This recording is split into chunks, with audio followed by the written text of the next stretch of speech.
If your blood runs orange and blue, this is the pod for you. You're listening to Orange and Blue Bloods, hosted by EJ Stewart and Tommy Beer. Let's get to it, New York. Maybe they just wanted it more. Oh my goodness. All right.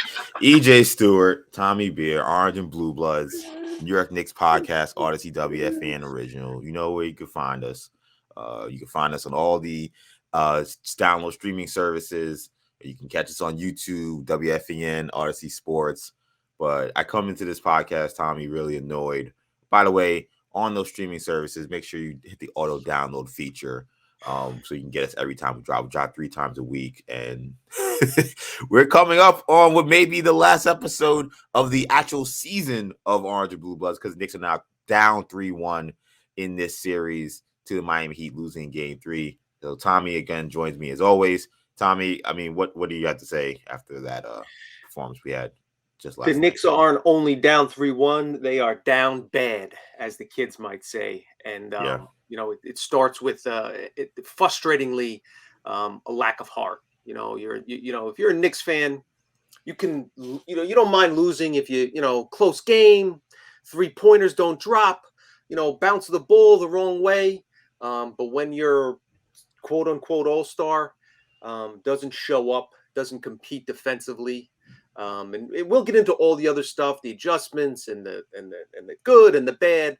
But to me, this was a kind of from the start about a lack of effort, and the Knicks again have a small margin for error, and they didn't compete enough. The things that got them, through the 82-game regular season and into the through the first round impressively, and got them to a second-round matchup with Miami, are the things that they are falling behind on, and getting outworked and out-hustled, all the things that they had relied upon to get to this point. But a very disappointing, discouraging loss from the Knicks. Let's discuss it, shall we? Let's do it. So again, this is Orange and Blue Bloods New York Knicks podcast, WFN, Audacy original. You can get it wherever you get your podcasts, including the free Audacy app. Hit that auto download feature so you can get these episodes every time we drop. Also, check us out on YouTube, the WFN channel, and the Audacy Sports channel. So the Knicks are on the brink of elimination after dropping Game 4 to the Miami Heat 109-101. He led most of the way, but the Knicks were able to keep the game close thanks to a much better shooting night in Game 4. Knicks shot 48% from the field, led by a 32-point performance from their point guard, Jalen Brunson. RJ Barrett added 24. Julius Randle added 20. But the Knicks were plagued by fouls, turnovers, and offensive rebounds in the fourth quarter. The Knicks were beat to loose balls all night. They gave up 7 offensive rebounds in the fourth quarter alone. In that same fourth quarter, they only had 2 members of the Knicks score. Barrett and Brunson were the only guys that scored in the fourth quarter. The Knicks losing this one. Jimmy Butler led the Heat in scoring. He had 27 in this one. Bam Adebayo had a really monster night, 23 points, 13 rebounds. Knicks down in the series now, 3-1. And Jalen Brunson was asked in the postgame, what has to change for the Knicks? What has to change from these 2 games here? Everything. Long story short, we need to be better. I need to be better. Brunson keeping it simple there. He says everything needs to be adjusted in this one. When it came to the offensive rebounds, here was Tom Thibodeau explaining why the Knicks were unable to simply secure the basketball after the Heat would miss shot after shot after shot in the fourth quarter. Tom, fourth quarter there when they're getting every offensive rebound, what are you seeing? What are they doing that you guys aren't? And we got to get a body on people. So they're shooting long, we're running in, and ball's going over our head. And finally, maybe the most discouraging comments coming from the all-star of this team, the highest paid player on this team, the leader of this team, Julius Randle, on why the Knicks were unable to get any defensive rebounds to help get themselves back into that game down the stretch. And just maybe they wanted more. I don't know. Excuse me. What was that, Julius? What was that? And just maybe they wanted more. I don't know. Wait. Excuse me? Say that one more time. And just maybe they wanted more. I don't know. Oh my God, corny, lame, boo, tomato. I'm throwing tomatoes. What did he say? It's a joke, right? It's a joke, Goose, right? You ribbing me? I mean, I don't even know. I don't even know what to say. I don't even know what to Shut say. that soft ass up. All that soft talking. I know you can do it, man. You got to, man, shut that soft ass up. Maybe they wanted it more. That's the answer we got from Julius Randle after this loss as to why the Knicks were unable to get any defensive rebounds down the stretch. A really pathetic answer from a player who's put on another pathetic playoff run here. And I don't know. I mean, we can go many places, Tommy, but I think to me, it kind of starts and ends with Randle, how he played in this game. He had 6 turnovers in this game alone. We're going to talk about the officiating later on in this episode, but he had a bunch of fouls. He fouled out in this game. And then the lack of hustle, the lack of defensive intensity from him seemed to permeate throughout the team yet again. And now here the Knicks are down 3-1. I'm shocked that anyone's starting with anything other than Randle, to be honest. Like, I've seen a few post-game recaps and even if Randle hadn't made the comment where he kind of said the quiet part out loud, I think it might have even flown under the radar. Maybe it's because I was focused on it after game 3 because it annoyed me so much, but just watching his effort from the opening tip of game 4, again, this is the most important game of the Knicks season. To that point, arguably the most important game of Julius Randle's career, most important game the Knicks have played in a decade, maybe this century. For him to come out, and again, if you guys haven't seen the clips, listen, you guys, most fans, don't have time to kind of focus in and rewatch the clips. Yeah. Check my Twitter, my Substack. I posted a few highlights / lowlights of the clips. I mean, there's a play where he's just, his body's stiff. He's basically ignoring Kevin Love on the perimeter. Doesn't fight through a screen, gets a 3. The closeout on Caleb Martin got a lot of attention in the fourth quarter. That was one of about 4 terrible closeouts.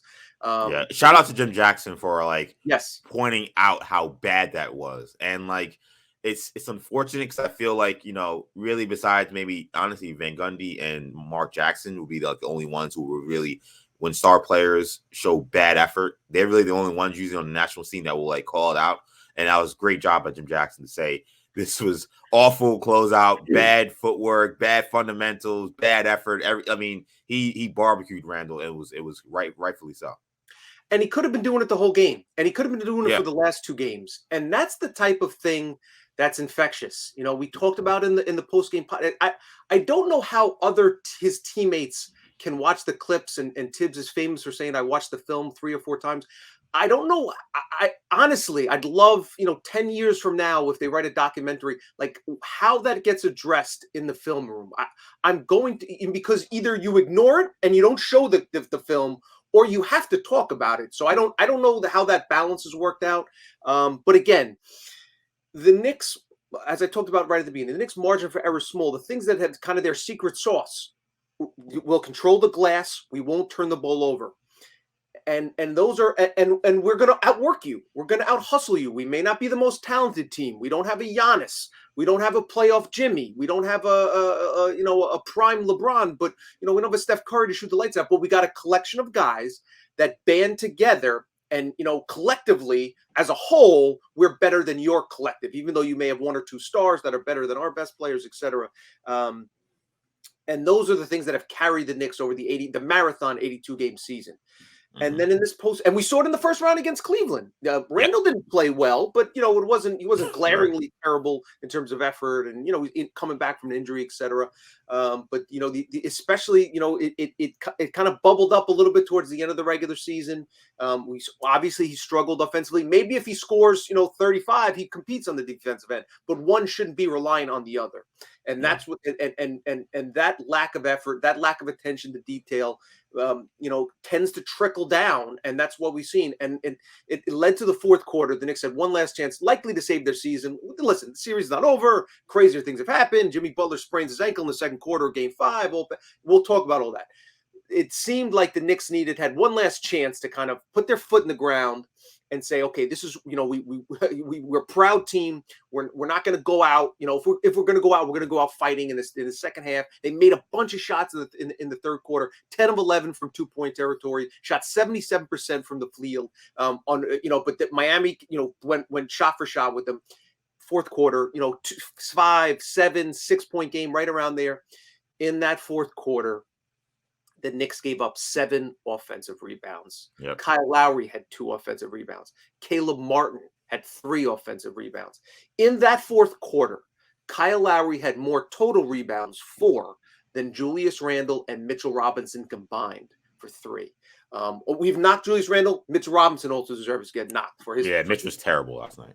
Terrible.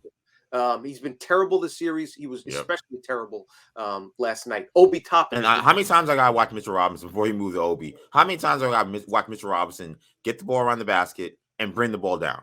He had a costly turnover late down the stretch as Knicks were trying to make it a game within the last 2 minutes where he bounces the ball. Of course, he throws it right out of bounds. He bounces the ball, gets fouled, misses 2 free throws. Like, this guy's been playing the entire season. And you learn this in grade school if you're a big man. Grab the ball high, keep it high, go back up strong.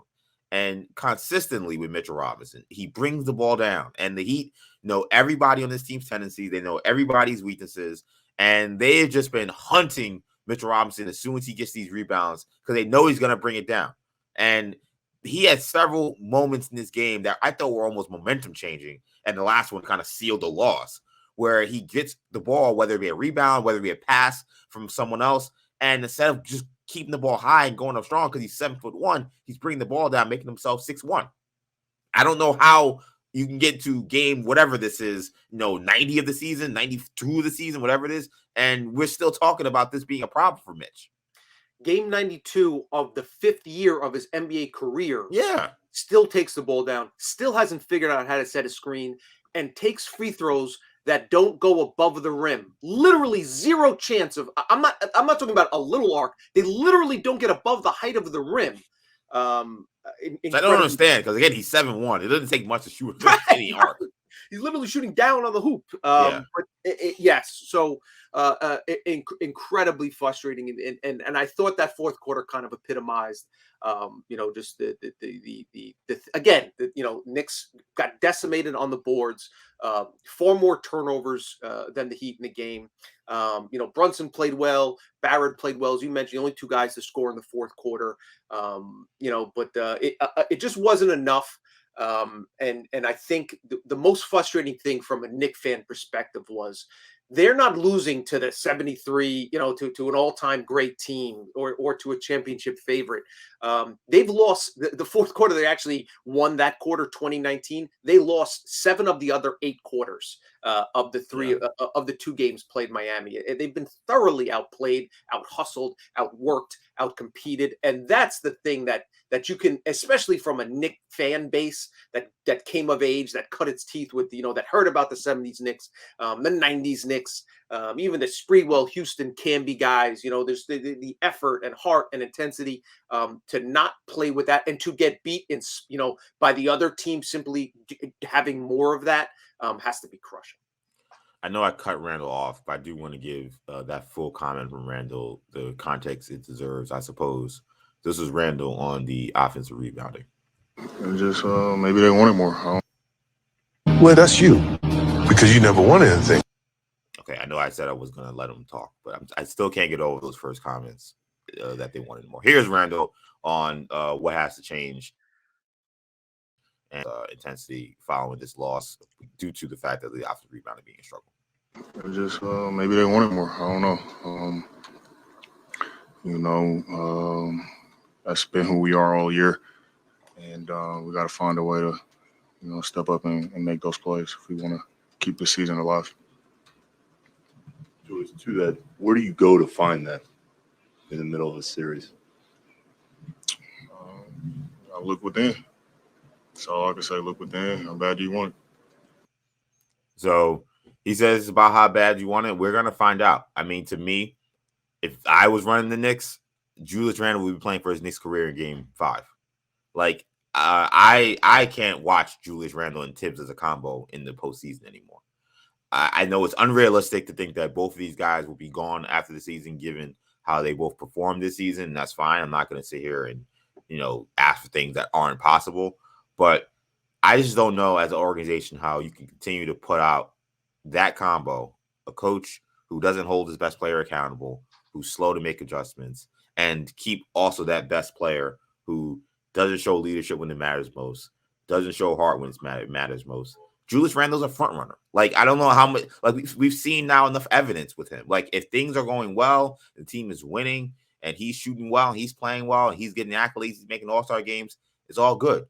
Anytime there's any level of adversity, Randle is the first guy you can't count on. He's the first guy you can say, okay, well, adversity's hit. We know we can't count on him to help us in this situation.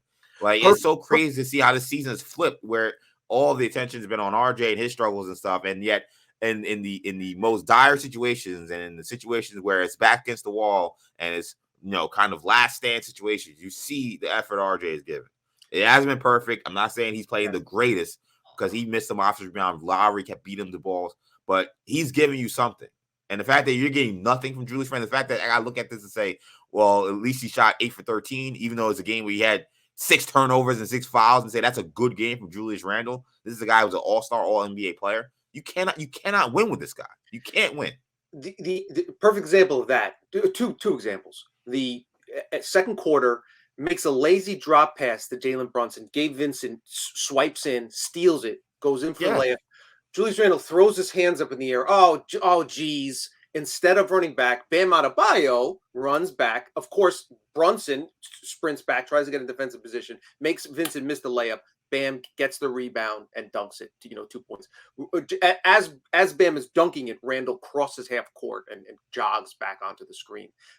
Incredibly frustrating. And also think about the I'm not even going to read too much into the comments, but it is part of that's leadership. Part of that's, the reason CEOs make a lot of money. It's not just because they're the smartest, they make decisions. It's how they rally the troops and leaders and all that stuff's part and parcel of being a great player. Brunson, I need to get better. This is on me.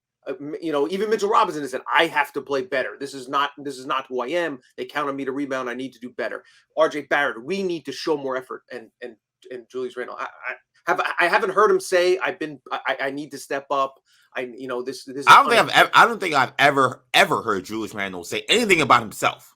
Anytime he's talked about this team or struggles this team's had in the 4 years he's been here, every time it's always been, well, I guess we gotta do this, or I don't know. I guess it's always that. And he's not the most loquacious guy in these press conferences, so he's not giving us a lot anyway. But I've rarely ever heard, I need to be better. I need to stop. I've never heard him say that ever. And I haven't heard, and obviously we haven't heard the coach say it. We haven't heard the coach say we need our leading scorer to be a force, and not just on the offensive end. We need our highest paid player to play with effort, to compete, to show. You think Riley would, wasn't the best coaches aren't afraid to tackle, the star. I mean, Phil Jackson routinely beats with Kobe Bryant and Shaquille O'Neal, and would eviscerate them in the media if he didn't think that they were playing up to their standards. But in this crazy, bizarre world that Tom Thibodeau has created, somehow Julius Randle, of all people, is above reproach. It's ridiculous. It's amazing that we're here in the second round, and likely it seems that a lot of the questions we'll have in the offseason were the same questions that we had going into the season. Can Tibbs and Randle coexist, and what's the ceiling of the team? And it is wild that the fact that we've circled all the way back here. But in some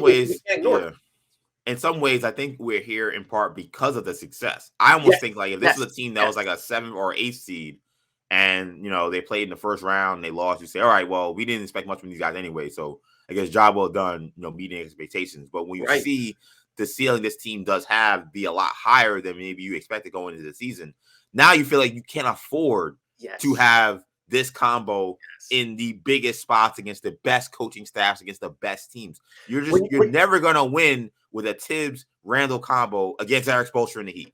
You're not gonna do it against Sixers. You're not gonna do it against Celtics. He's too good when you get to this point in the season. And we likely wouldn't have gotten here if they found Jalen Brunson. Like they landed in their lap. They finally those guys had almost nothing to do with them getting here. Yep.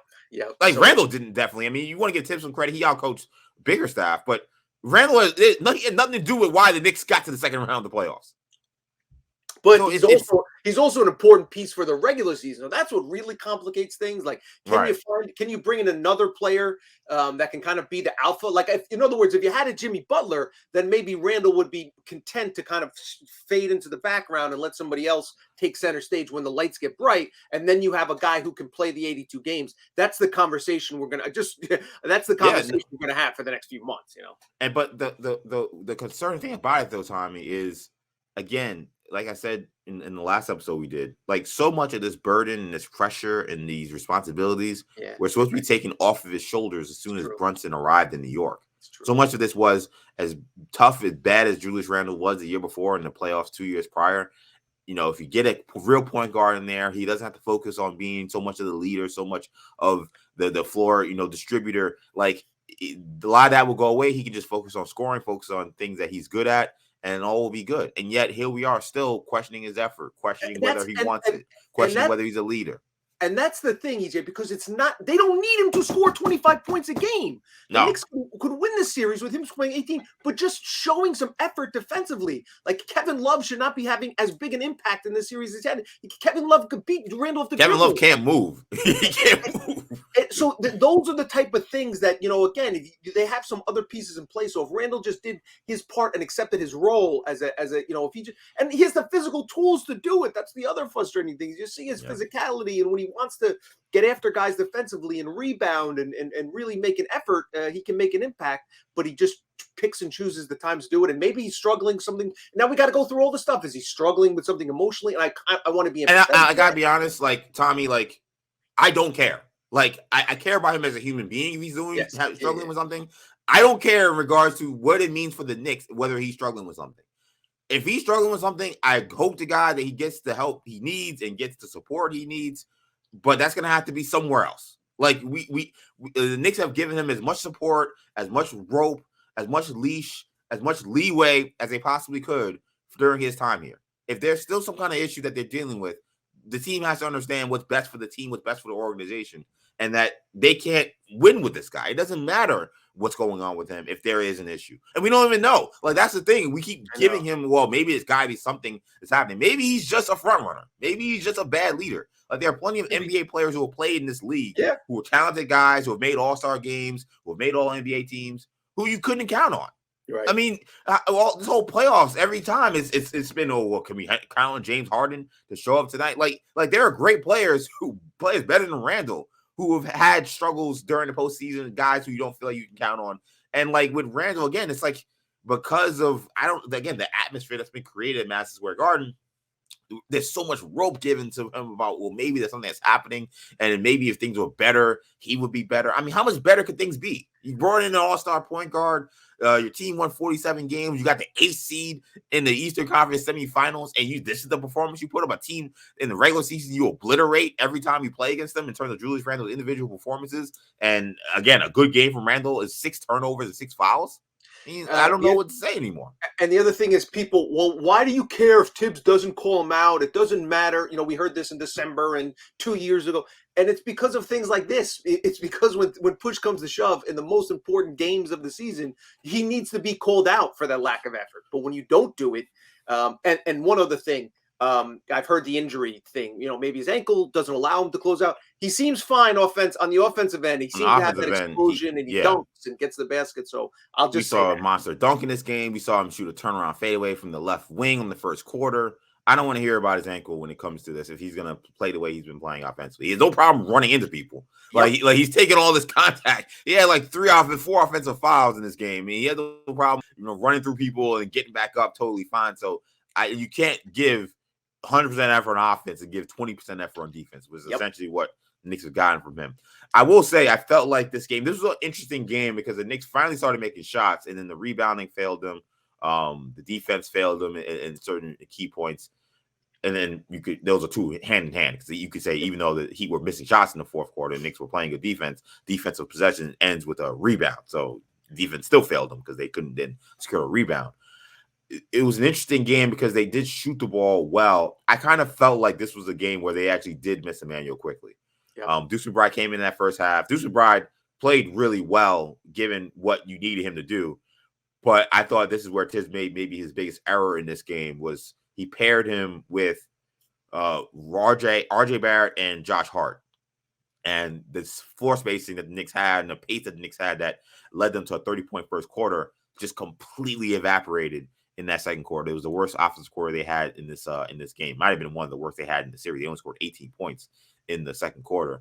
I thought that was a crucial mistake. He needed to ensure that he was out there without a Quentin Grimes or Jalen Brunson, and you just went small with those two guards. That was, I thought, a mistake here from Tibbs. And I will say, I think the Grimes switch did help in this one. He shot the ball pretty well. I think he shot 3 for 7 from 3. Shot looked pretty good. So despite some of that, he had some awful turnovers too, especially in the first quarter. He had some bad turnovers. He had some youth mistakes that continue to kind of plague him all season.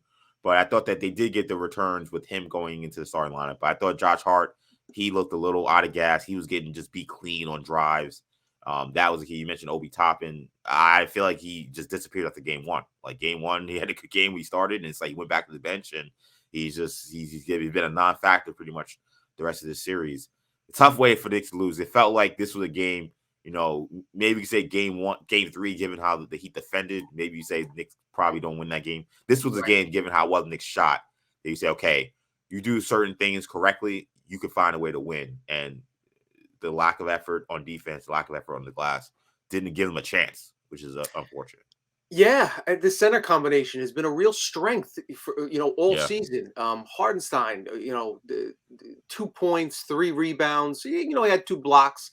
You can't always tell by his his stat sheet doesn't always reflect his impact. But we talked about Mitchell Robinson's struggles.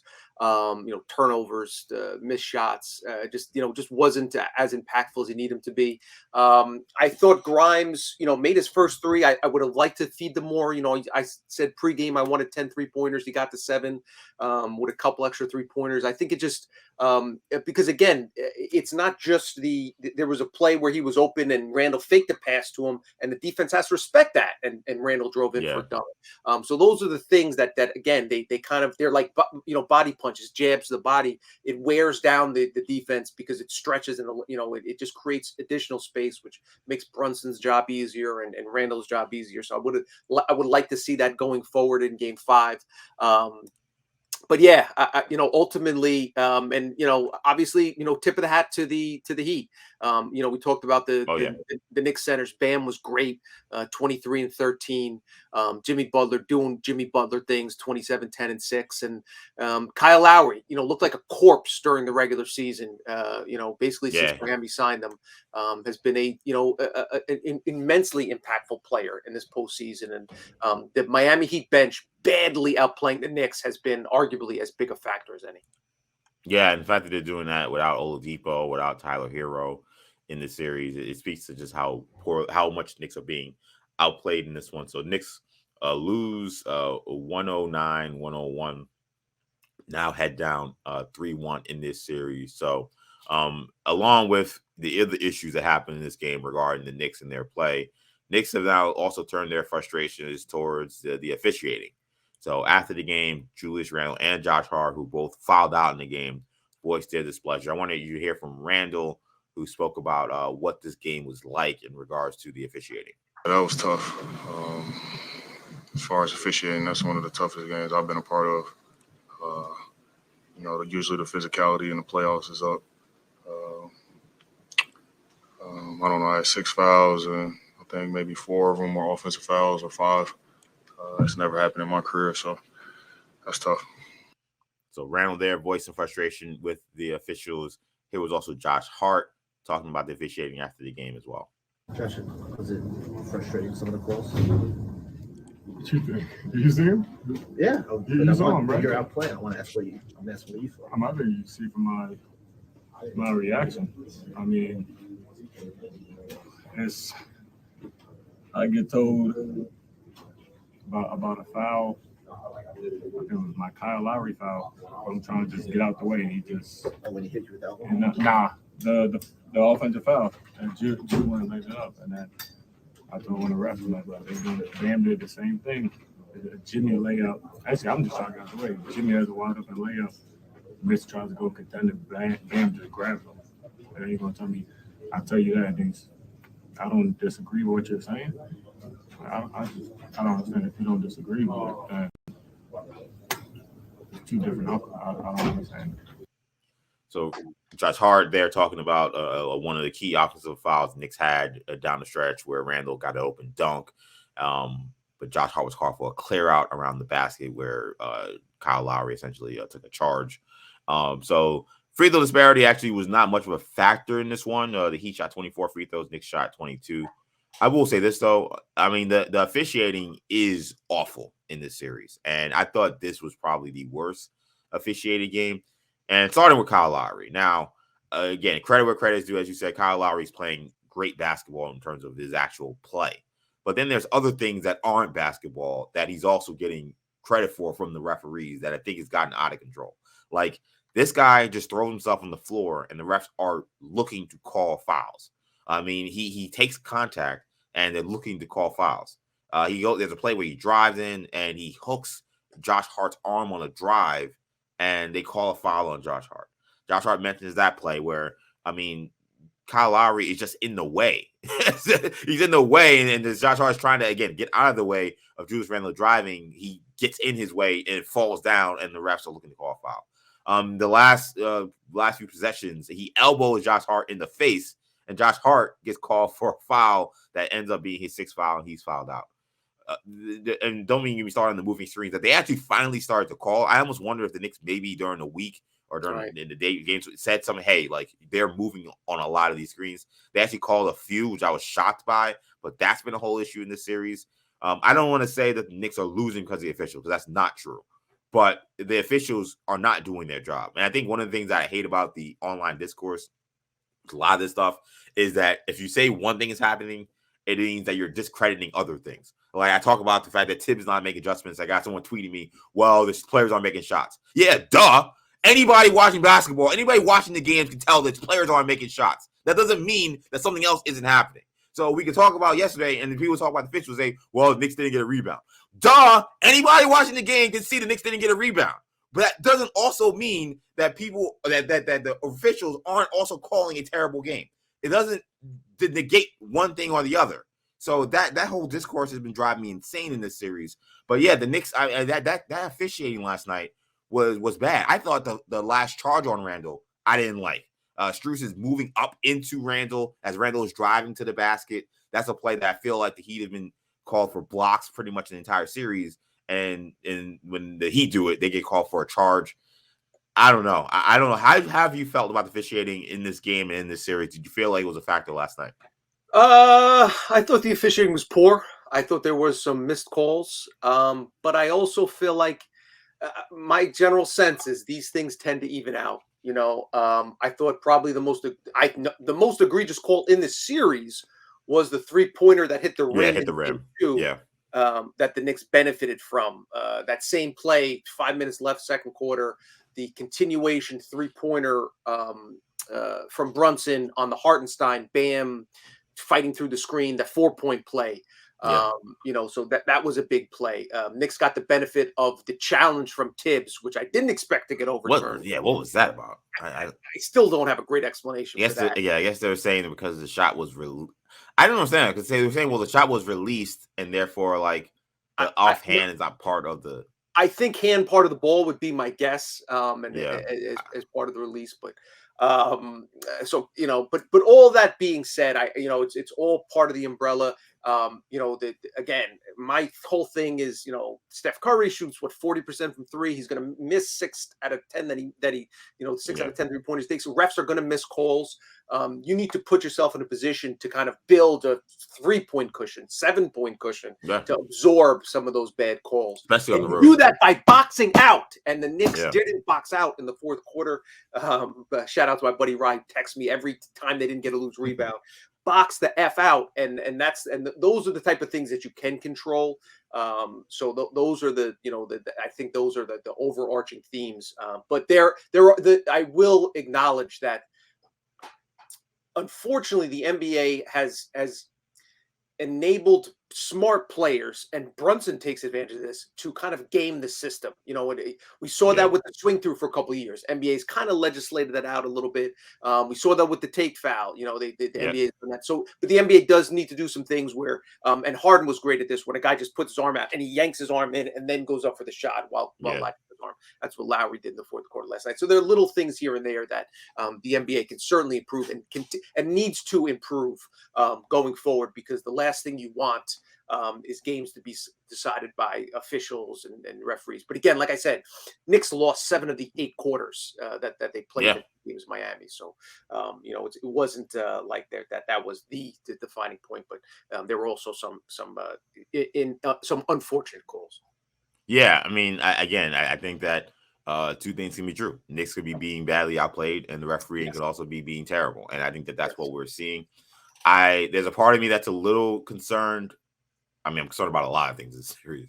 Part of me is a little concerned at the players woofing about the refs at this point. Yeah, you know, that's the other thing. Focus on the Hart too much. I love Hart. Stop worrying about the, you know, like it's kind of big. I'm surprised he didn't get a technical last night. Randall almost got a technical in the fourth. Focus on boxing out. RJ's had like 2 technicals in the series. RJ's unsurprisingly, but yeah. So those are, I agree that but I understand his frustration, and I'm a terrible sport, and then, you know, we're all competitive and yada yada. So I try to look the other way and that stuff, but just don't get texts, because the texts are the things when points are at a premium this series. So at least they didn't get a technical. It's. I kind of, you know, because there was so much that went wrong in this game, I don't know if I need to hear from Randall and Hart about the referees. That's for, I think, the fans. I think that's for Tips to say, hey, because I don't know. I didn't see any comments from Tibbs. I'm sure they asked, but I didn't get to see any. If he mentioned anything about the referees, but like Tibbs, I think does have to, and I don't think Tibbs does a good job of that. I think, you know, he's very careful not to want to get fined. Game 1 or game 2, where he should go in the media and say, "Listen, there's illegal screening every time." Like start his press conference and end his press conference with that stuff. I don't know. Like, I don't know if he's trying to save money for like his kids' college funds or whatever. Like, but it just seems like he don't want to get fined. So like he will just say, "Oh, we're getting contact," and he won't go any further. He won't elaborate on what that means, or he won't even mention it at all. And it's crazy because, again, like, I mean, he's had 3 games where they were setting a legal screen after a legal screen, and none of them were getting called. Although, like you said, it's possible they went behind the scenes and sent tape. Right, I'm saying I think maybe they did, and it changed in game 4 where, you know, they were still setting some, but some were getting called, and you're not gonna get every call. Again, we're not being unrealistic here, but like the fact that went on that long, and like Tibbs never mentioned that being an issue. And this is a guy who talks about how much film he watches. I'm like, how do you watch this film and not see that every time, you know, Cody Zeller sets the screen, he puts his arms out and elbows out and then ducks under to make his body longer and wider than it is. Like, I'm like, that guy sets the worst screens. I mean, they're effective because they don't call them fouls, but that guy sets the worst screens I've ever seen. And he never gets a friend. Again, yesterday was the first day I think he got called for an illegal one. I'm like, this guy sets an illegal screen every time, and they don't get called. So the fact that Tibbs didn't talk about this was ridiculous. But yeah, I think that it doesn't speak to the Knicks being the greatest mindset that they're woofing about the refs and how Randall's saying this is the worst refereed game he's ever played. I mean, it was bad. I mean, but like, I don't know. Like, Randall played one of the worst games I feel like he's ever played. I don't know if I want him talking about, well, his referees were the worst game I've ever seen. Again, it always seems to be about someone else in this series and someone else when it comes to Julius Randle and the excuses. So it is what it is, I guess. But I do think it was important to point out just how poor the officials were last night. So we head into Wednesday. We have the Heat and the Knicks back at it again in Madison Square Garden for a Game 5. The Knicks looking to avoid elimination. Teams in the history, as I've mentioned in the last episode, that go down 3-1 in the best-of-7 series in the 2-2-1-1-1 format are a 176 in NBA history. So that is 9 for 185 if you're doing math in another way. So very rare for teams to come back from 3-1. So the Knicks are in pretty much dire straits here. I think almost all the teams, if not all of them, who have been down 3-1 have been the team going back home in Game 5. So maybe that is something you could hold your hat on if you're a Knicks fan. So I'm sure you're already listening to this podcast. Not LeBron. Yeah. Yes, exactly. That is true. Yeah, they did. They won a game 5 in a row thanks to Draymond Green, who didn't play in that game 5, surprisingly. So, when you talk about how the Knicks get back on track, because it is the best of 4. It's not the first of 4, not the first of 3. So the series is not over until the series is over. So how can the Knicks get back on track and make this a series? Yeah, I think the Knicks fans are pessimistic right now, the same way Cleveland fans were pessimistic after Game 4.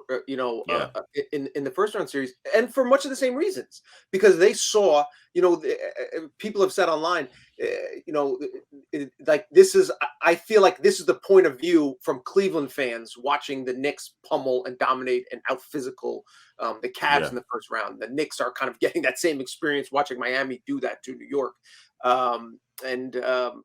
Listen, I'll start the way we close the show on Monday, and in the previewing Game 4 on Monday's show prior to Monday night, was the Knicks need to play hard. The Knicks need to compete. The Knicks need to get after it. They need to box out. They need to defend, and that's the first step. Hopefully they'll make some threes, and hopefully I think they'll get Grimes more involved. And just starting him is not enough. Run some pin downs, run some action, run some drag screens, get him some open looks, and just kind of open up the floor. Just get out of your comfort zone a little bit. It's clear that what you've tried hasn't worked, so let's experiment with some other stuff.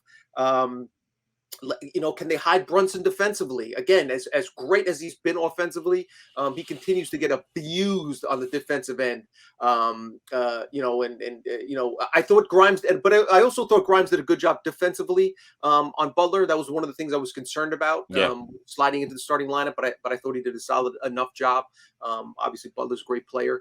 But again, there's adjustments, and there's making free throws, and there's boxing out on. But there's the overall energy level has to be matched. And I'll say this: it will be high at the Garden. Somebody, on one of my group threads just said like prices are down 50%. Maybe some real fans get in the building. Some fans that couldn't afford the first few home games, can maybe get in the building. There'll be a lot of energy and spark. But I'll say this: if the team gets down and they're down in the second quarter and they come out flat to start the second half and they're down in the third quarter, Julius Randle will get booed. Number one, that will happen in Game 5. And there's other fallout from it and all that other stuff. But if they come out and play hard and compete, listen, all you can do is win one game. Barrett talked about, and credit to RJ. We probably spent a little bit too much time focusing on the negative, but you have to when you're down 3-1 and 2 terrible performances.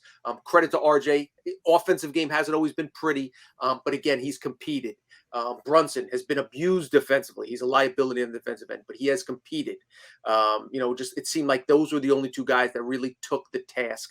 If the rest of the team can match their effort, their intensity, Knicks will be in good shape. And listen, make it a close game. Like that's the thing I think that's so alarming from a Knicks fan perspective, is that most fans didn't expect them to sweep the Heat or get through in 5, whatever the case might be. 7-game series, rock fight, 1 possession game, final 3 minutes. The last 2 games haven't been close. Game 1 wasn't all that close. I think that's what's most alarming from a Knicks perspective. Yeah, like you said, they've been thoroughly outclassed for much of this series. I think one of the keys to getting back on track will be a fast start, and I think it's got to start with their defense. Like the Heat, I just feel like almost every first quarter they've been too comfortable offensively. Like I just don't think that the Knicks have done anything to kind of make them uncomfortable. I think that the Knicks are one of those teams defensively where you don't see many big adjustments in terms of how they're going to play their coverages. So I think it leads to a team feeling like they know what they have to do in order to beat the Knicks. Like it's not going to be like, oh, well, they're playing zone now, so we got to do this. Or they're doubling this guy. So I think the Knicks are going to play how they play. They're going to double Butler, and I think it's about the Heat just going and making the right play. Speaking of adjustments, though, on the Butler thing, stop running double teams at him on the catch and weak side 1 pass away. Those are things they need to clean up. But they gotta live with live with Butler having a 40 piece. Like I really think that's the case at this point. Like you can't, because these other guys, I don't care what they shot in the regular season, they're shooting too well now. Like they're shooting the 3 ball too well, so you can't live with going to a scramble drill and them swinging the ball. First of all, they're moving the ball too well too. Yep. So even when the Knicks do rotate pretty well, they're still finding the open guy. Yep. They're patient offense. They're not going to force bad ones. So the Knicks can't they can't live with the Heat. I don't know. They made 13 threes last night, I think, and that's not even a huge number. But in this series, it's huge because these games aren't in the 130s, 140s. So they can't live with that number. They got to keep them under 10 made threes if they want a chance to win any of these games. In the games in the Cleveland series, in the games that Mitchell exploded, the Knicks won those contests. Game one, when he went for 38, and but yeah, I think your really good point is the start, because this, I think that is, first quarter is always important in playoff games, any game.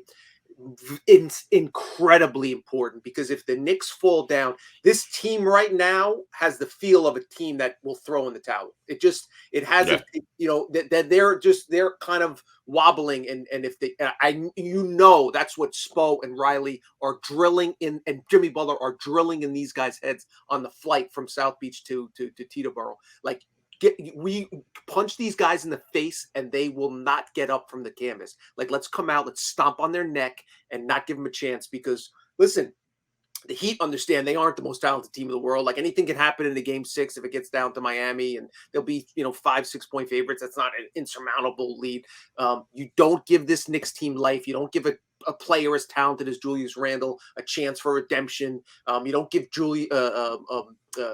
Brunson a chance to beat you in the fourth quarter. He can score 50. You can't let him get going, because he started to get going in that second half. You can't let Mitchell Robinson reestablish his identity. You can't let that Garden crowd get into it. All these things can turn. We've seen crazier things happen in the NBA. These things can turn on a dime. So that's going to be the Heat's focus. It all starts with diving, being the first on the floor. All those little things that seem cliche, but that could make a difference in a game 5. And I feel like, with the way Tibbs coaches his game, I mean, I said that he had to coach game 4 like a game 7. Yes. I don't know if necessarily we saw that. In some instances we did. I mean, he really leaned on Brunson. He played 44 minutes. That's the other thing. I think, how tired is Brunson and Barrett and those guys going to be, because they 44 plus minutes. Yeah, I mean, Quentin Grimes, who's going to come off the bench, had 42 minutes, and he earned those minutes. Besides the turnovers, he earned that time, but that's a lot of minutes. Randall had 6 fouls and somehow still played 39 minutes, and had 6 turnovers. So I'll play 39 minutes. That's where I say, okay, are you really coaching this game the right way? I mean, Randall was killing them at key points in this game, and he left them out there over top and only played 6 minutes in this game. It was not a good 6 minutes, but he was 2 for 4, 4.6 minutes. He didn't have the time really to make a big enough impact in the game. Hartenstein, 15 minutes. So yeah, I don't know if this means some of these other guys we talked about getting time, whether it be Fournier, whether it be Rose, if they get dusted off. I gotta bring it up. I've seen this be a thing on the internet. I mean, do you think Derrick Rose should see time here? Like, that is something that has been brought up, saying, why would they go to Deuce when they can go to Derrick Rose, who has experience? I don't know. I don't think Derrick Rose, I don't think he's in like shape to play. Like, every time he's been thrown out there in garbage time, I'm afraid he's gonna get hurt. Like, he doesn't look ready at all. So I don't know, like I know last year the whole thing was that, he keeps himself ready, he does all the yoga, he does all this extra stuff. I don't think he's doing any of that stuff. Like, I don't know, at least to me, he doesn't look like he can go out there and give me 15 minutes. Yeah, it's just, I mean, listen, it's unfair to ask any athlete to sit on the bench for 4 months and then in the biggest game of the season come in and make shots. Crazier things have happened if somebody gets injuries and some happens. And would I be shocked if Fournier hit 3 threes if given the chance? I guess not, but because he's a shooter and he can do that when he's 50 years old. But you don't want to put him in position to And same with Derrick Rose. You're right, in the limited minutes we've seen him, he just hasn't performed. And the one thing I didn't notice, because I noticed everything, I noticed Fournier had a heating pad around like his back or his hip. I think Tibbs might have told him, this game goes a certain way, be ready. Because I don't think I've seen him wearing that kind of stuff on the bench. It was after the first time I noticed it immediately. I was like, oh, okay. Like, why are you wearing a heating pad if you don't think you're going out there? Right. And now maybe he just did it on his own. Maybe he thought, hey, maybe they'll throw me out here, or maybe this game will be a blowout and they have to throw me out there. I don't know. But like, that was a little interesting. They didn't need him because they actually shot the 3 ball better, and Grimes ended up being that floor spacing that they needed. But I did think that was interesting. But yeah, I don't understand the Derrick Rose stuff like that. That to me was bizarre. It's funny. I got to shout out our guy Jimmy Jackson, our producer. He put the Knicks need Iggy Azalea, Jessica Alba, and the whole crew there for Game 5. Look, MSG, they got to show up in a big way. I don't know how much the fans will be into it, given the poor effort they saw in games 4 and 5. But the Garden crowd is going to have to be the sixth man for this team, especially because the Knicks' actual sixth man, I don't think will play. Like Man Quick was in that really big boot. Like I think he's probably done for the series. Maybe he plays in a Game 7 if there's a Game 7, but I don't think we'll see him. So the Garden crowd is really gonna have to be a big factor in this one as well. I think they'll come out fired up. Again, that's why I think that start is really important, just to kind of get everybody going. Do you think the Knicks take this series back to Miami? Do you think win Game 5?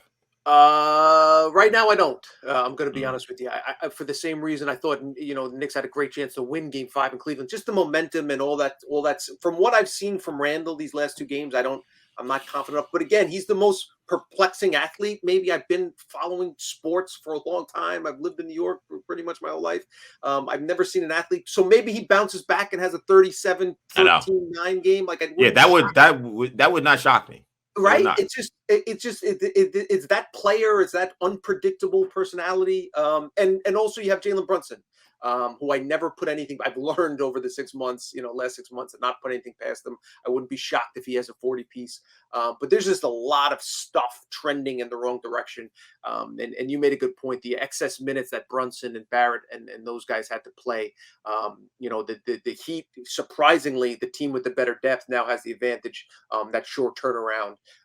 But I think that first quarter, that start is really, really important. Knicks need to get out to if they fall my concern is if they fall behind. They've been great and a resilient group all season. I don't know if they have how much gas they have left in the tank to fight out from another hole. I don't know if they have that want to right now. Yeah, I mean, because of that depth you're talking about, I mean, Butler played 42 minutes, Bam had 38. Everyone else was, pretty reasonable. Strus at 37, but like a lot of guys in the 20s. And the Knicks, you got two guys on the bench, Obi Toppin and McBride playing, a combined 10 minutes. That can't happen. Like I don't like that can't happen. Knicks can't afford to have those guys give you. The problem is Obi didn't earn extra minutes. That is true. Right. He's got to play better. I mean, he with lost the Duncan Robinson. Played, Obi still didn't earn it. I know. Yeah. I mean, he lost Duncan Robinson one pass away. I mean, some of that stuff was just like, again, like what's going on? So, yeah, I think that this is. I'm gonna say the Knicks win this game only because I think a lot of this honestly will be on the Heat. I think that's how I feel about the series at this point. The Heat now, they make all the rules. They kind of dictate the terms of the series. Right. I think if the Heat come out with the focus they had in games 3, games 4, I don't think the Knicks win at all. Do I think that they'll have that same focus? They've played 4 really, not necessarily perfect games at all, but they've been really in tune with the playoff intensity, the playoff, everything it takes to win a playoff game in terms of the want they've had. Do I think they play that way 5 times in a row? I'm gonna say no. I don't know if they've played really well down the stretch. They're due for a bad game, so I think for that reason, I'll say the Knicks get one. But if there's any team that can keep that level of intensity with the Heat culture, what they've created, it is this Eric Spoelstra and Pat Riley led team. I was shocked that they went into Milwaukee and won Game 5. That's That shocked everybody. I'll say that. So that and I think that series really increased their confidence to a great deal. I think that like when you beat the Bucks, a team that was a favorite to win the championship, you beat them in 5 games, you go on the road and win. I think that now they see the Knicks and they don't see Giannis Antetokounmpo across the other way. They don't see Drew Holiday, they don't see Middleton, they don't see champions. They see good players, talented players, but not the players the Bucks have. So I think that is also why the Heat have played with so much poise and so much. And also they watch the tape too. They see Randall quit. Like that abused them with confidence. If I was Eric Spoelstra, I'd just be showing Randall low light reels of him saying, like, look at this is their leader. This is how he's playing, and that only ratchets up their intensity and their focus to say, okay, if we got him, we'll get the other guys soon. 100%. Just play that clip of Randall saying they wanted more than us on the plane, constantly just drill into the heads like that. That just gives you so much to think that we've taken this guy's soul.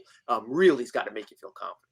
And last thing on that Randall thing, because it was one point I wanted to bring up too, regarding the energy we've seen, the lack of energy lack density. Like, there's not one player on the Miami Heat who looks like how Randall looks defensively. Like that's also what's so jarring about this series. Yes. Like, not every Knick is giving the greatest effort, but none probably as bad as Randall. And if you look at the Miami Heat roster, every guy that's getting even, Highsmith playing 6 minutes, none of them look like that. None of them are just laggy-gagging around. None of them are just floating around. Like, every guy that's out there is giving maximum effort for however many minutes they play. And again, the so much of the excuses and so much of the apologizing for Randall's issues that has happened with this team, that just cannot continue. And I don't know what's going to happen this offseason. I don't know if the offseason will even continue, because this is a series, this is sports. We don't know what's going to happen.